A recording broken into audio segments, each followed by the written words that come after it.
Hello everybody, welcome to my channel. My name is Muskan और हम कर रहे हैं यूजीसी नेट पेपर 1 की unit which is research aptitude, जिसका एक पार्ट हमने ऑलरेडी कर लिया है।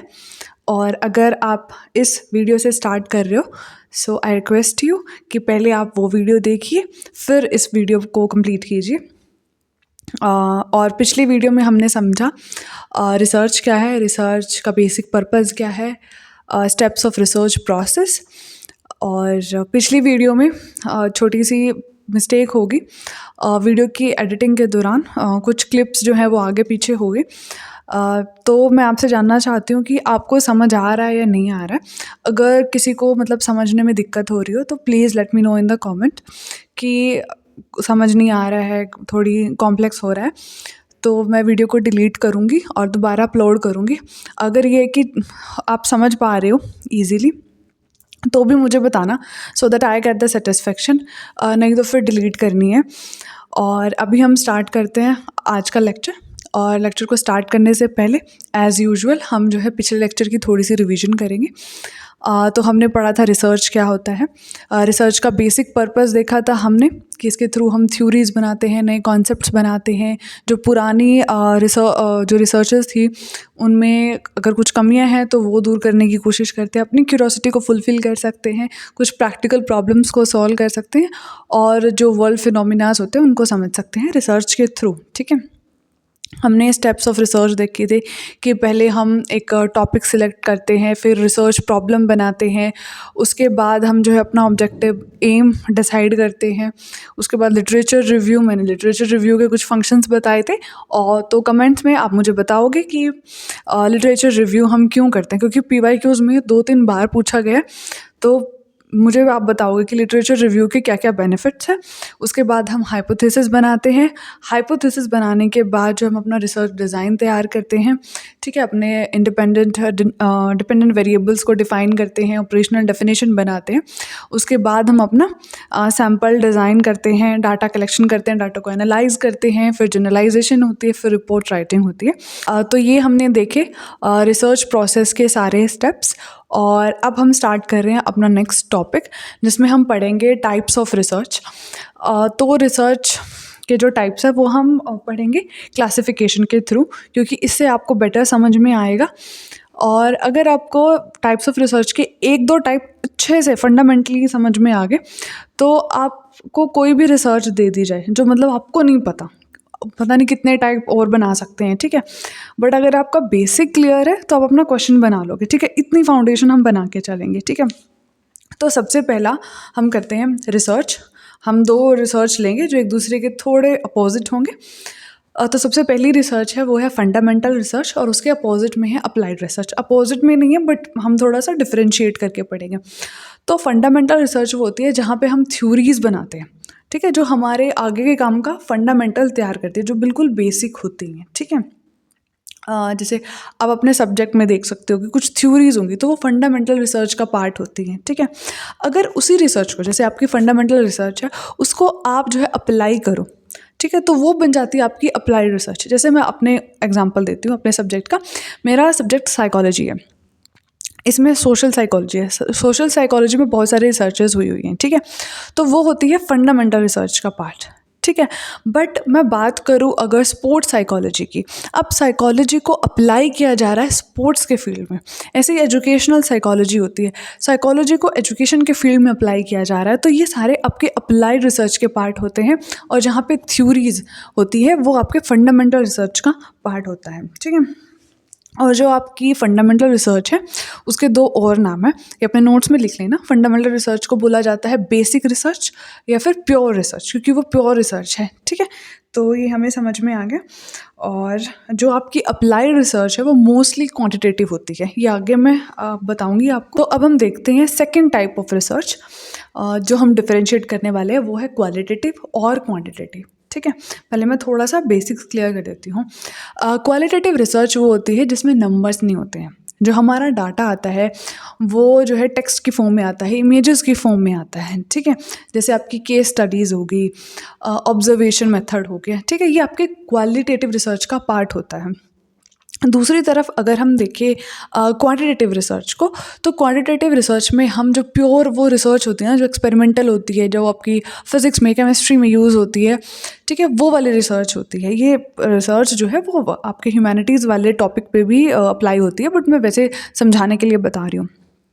ठीक है, यहाँ पे नंबर्स का यूज़ होता है। ठीक है, अभी हम जो है इनको इंडिविजुअली समझेंगे, क्योंकि यहाँ से बहुत बार क्वेश्चन आते हैं और ये दोनों टाइप की रिसर्च ऐसी है कि आगे हम इनके टाइप्स भी पढ़ने वाले हैं, इनसे भी क्वेश्चन आते हैं। यहाँ से तो क्वेश्चन आएगा कि क्वालिटेटिव रिसर्च पे क्वेश्चन आ गया, क्वांटिटेटिव पे आ गया, आगे इनके जो टाइप्स हैं उन पर भी क्वेश्चन आते हैं, और ये फाउंडेशन है आगे के सारे टॉपिक्स को समझने के लिए। अगर आपका ये क्वालिटेटिव और क्वांटिटेटिव का ये जो जो भी फंडा है, ये अगर आपकी समझ में आ गया ना, तो आपके बहुत सारे बेसिक्स क्लियर हो जाएंगे। तो अभी हम स्टार्ट करते हैं क्वालिटेटिव रिसर्च।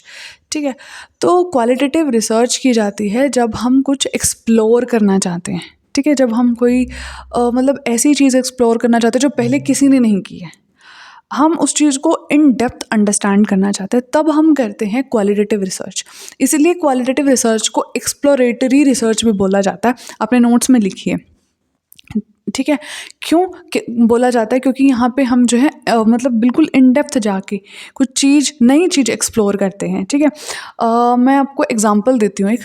ठीक है, क्वालिटेटिव रिसर्च का, जैसे कि अगर किसी ने अपने लव्ड वन को खो दिया, उनकी डेथ हो गई है, ठीक है, या किसी की स्पाउस की होगी है, ठीक है, तो वो इंसान कैसा फील कर रहा होगा, अगर हम वो स्टडी करना चाहते हैं, तो वहाँ पे आप क्वांटिटेटिव रिसर्च नहीं लगा सकते।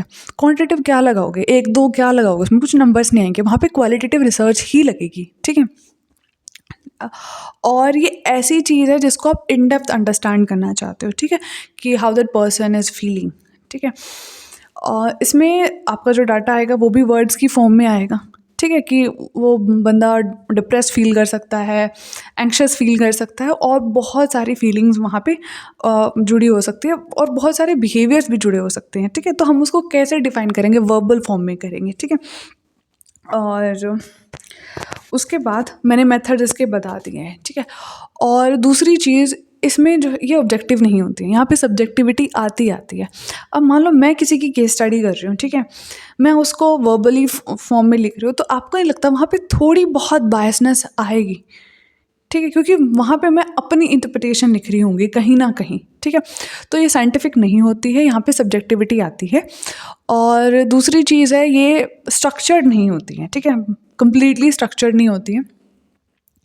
कितना ही स्ट्रक्चर कर लोगे, कितना ही स्टेप वाइज मैनर में कर लोगे, अगर कोई इंसान अपनी फीलिंग्स बता रहा है। ठीक है, जब आप किसी ऐसे टॉपिक को स्टडी कर रहे हो।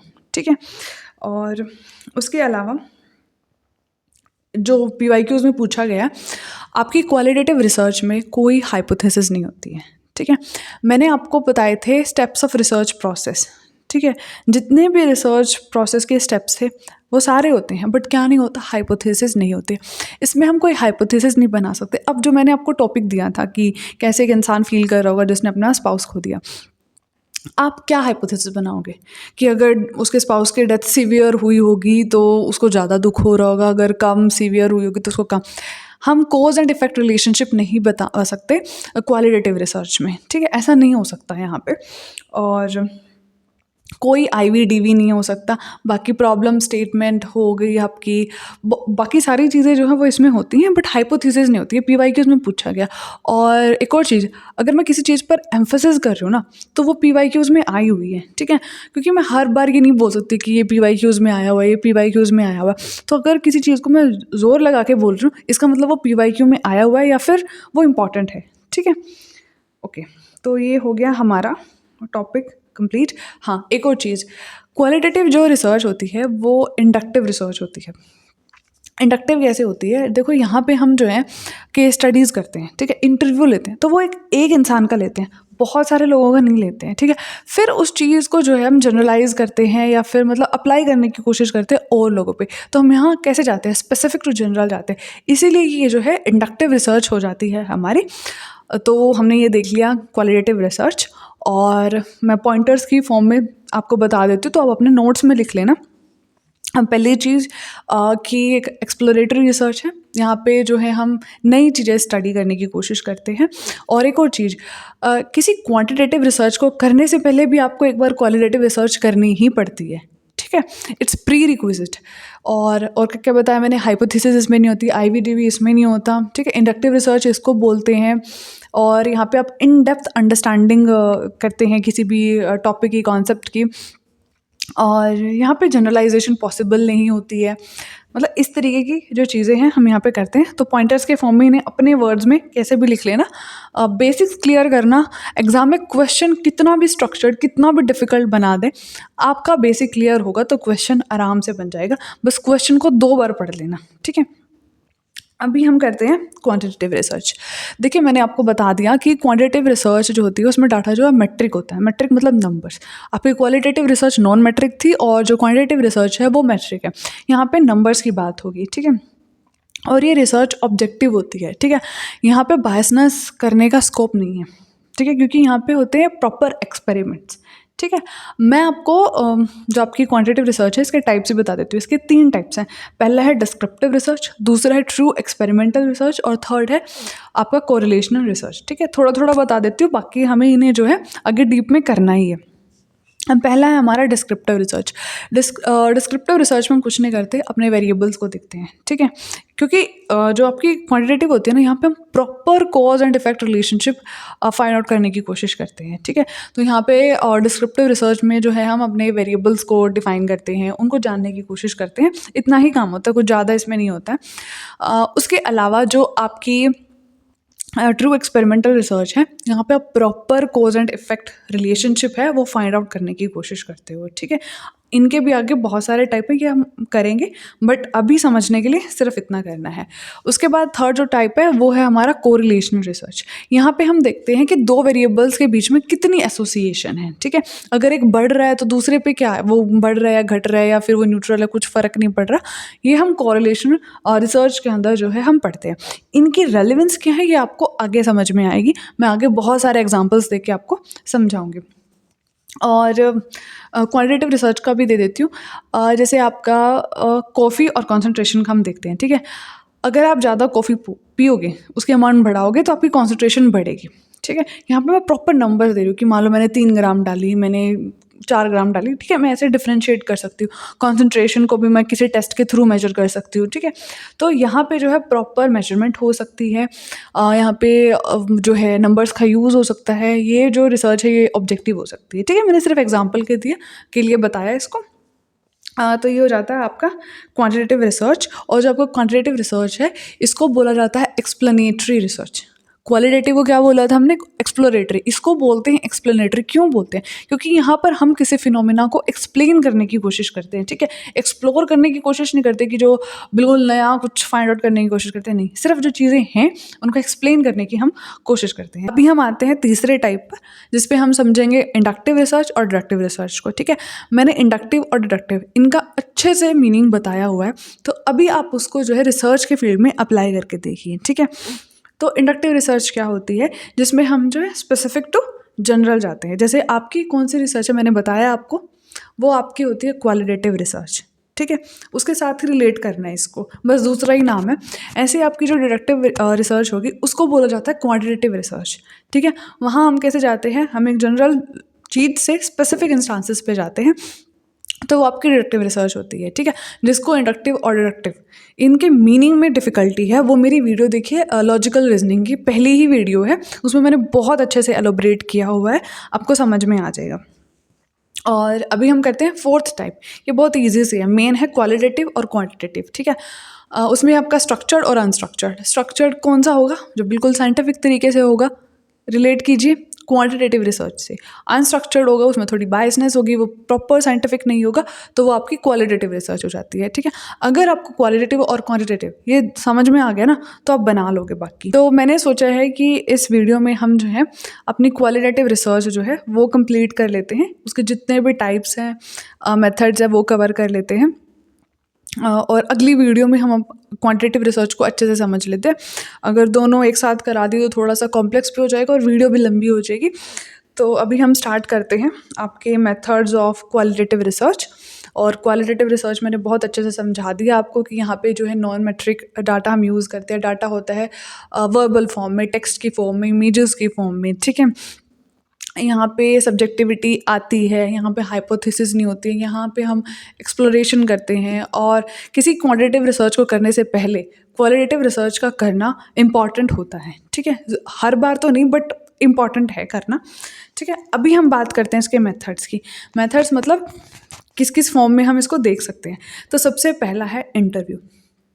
इंटरव्यू आप समझ सकते हो कि एक इंसान बैठा है, 1 to 1 अगर चल रहा है, मतलब दूसरे इंटरव्यू लेने वाले 2-3 और हो सकते हैं, आप अकेले हो सकते हो, ठीक है। इस वे में आप इंटरव्यू को समझते हो, ठीक है।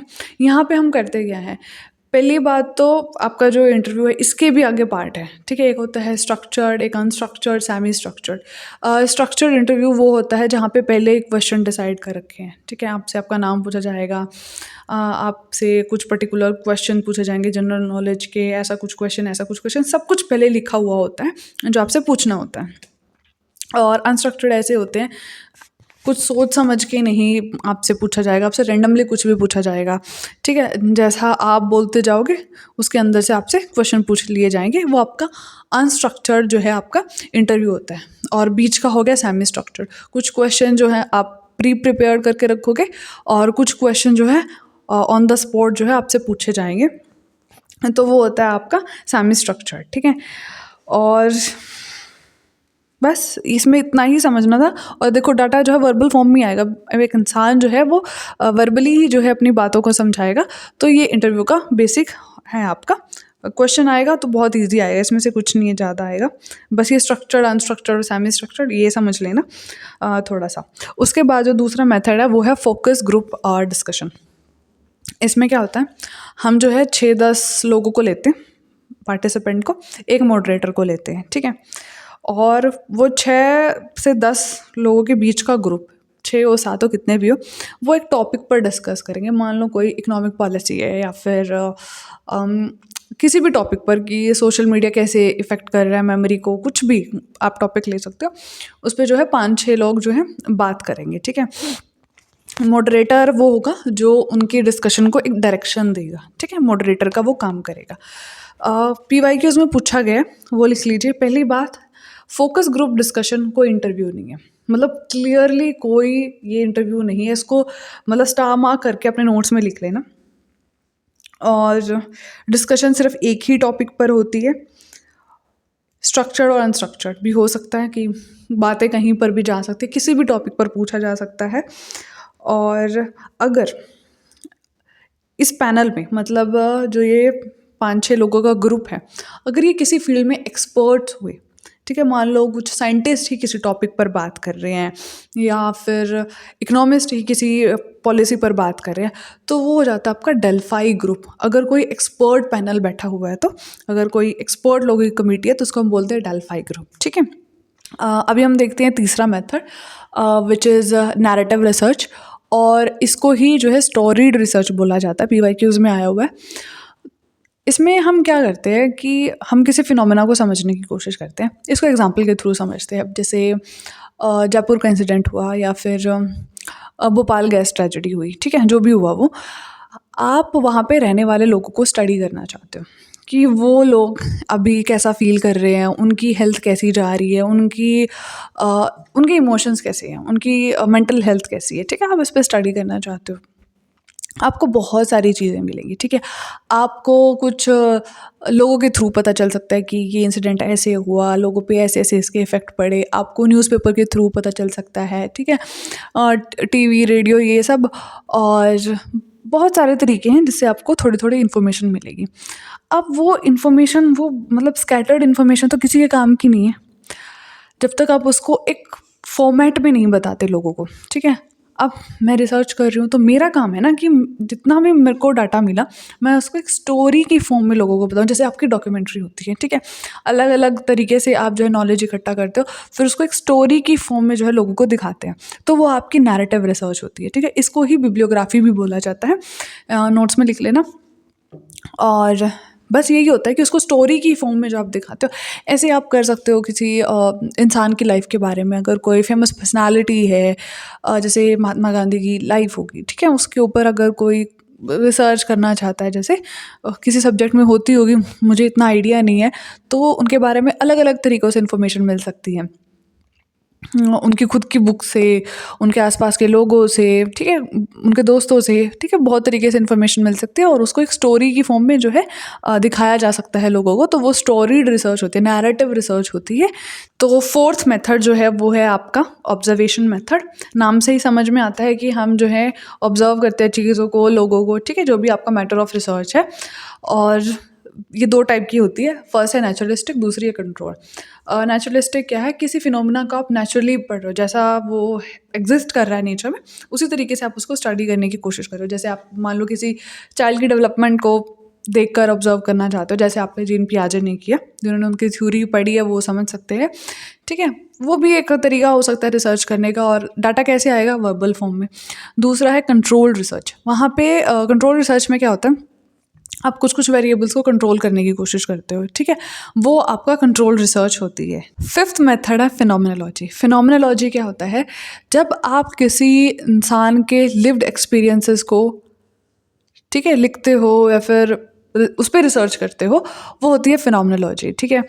और इसमें जो लिखा जाता है, ठीक है, उसको मतलब आप अपने वे में नहीं लिख सकते कि आपने उसको कैसे समझा, नहीं, जैसा वो इंसान बताएगा। केस स्टडी से थोड़ा सा रिलेट करने की कोशिश करो कि जैसा वो इंसान आपको बताएगा, जो भी आपको दिखेगा, आपको उसी वे में उस पर रिसर्च करनी है, उसी तरीके से उसको जो है लिखना है, ठीक है, आप अपनी इंटरप्रिटेशन उसमें नहीं डालोगे। ये इसका थोड़ा सा बेसिक क्लियर कर लेना, जो साइकोलॉजी से नहीं है वो इसको ज़्यादा रिलेट नहीं कर पाएंगे, क्योंकि और लोग मतलब लोगों को नहीं स्टडी करते हैं, पीपल बिहेवियर वो स्टडी नहीं करते, इसलिए थोड़ा हल्का सा इसको रखना कि ये जो है लोगों के लिव्ड एक्सपीरियंसेस को जो है इसमें स्टडी किया जाता है, और वो भी अनफिल्टर्ड, आप अपनी इंटरप्रिटेशन उसमें नहीं डाल सकते हो, ठीक है। सिक्स्थ मेथड है एथनोग्राफी। एथनोग्राफी का मतलब होता है स्टडी ऑफ कल्चर, ठीक है, एंथ्रोपोलॉजी वाले ज़्यादा अच्छे से रिलेट कर पाएंगे क्योंकि वही कल्चर की स्टडी करते हैं, ठीक है। और ये दो टाइप की हो सकती है, एमिक और एटिक, ठीक है।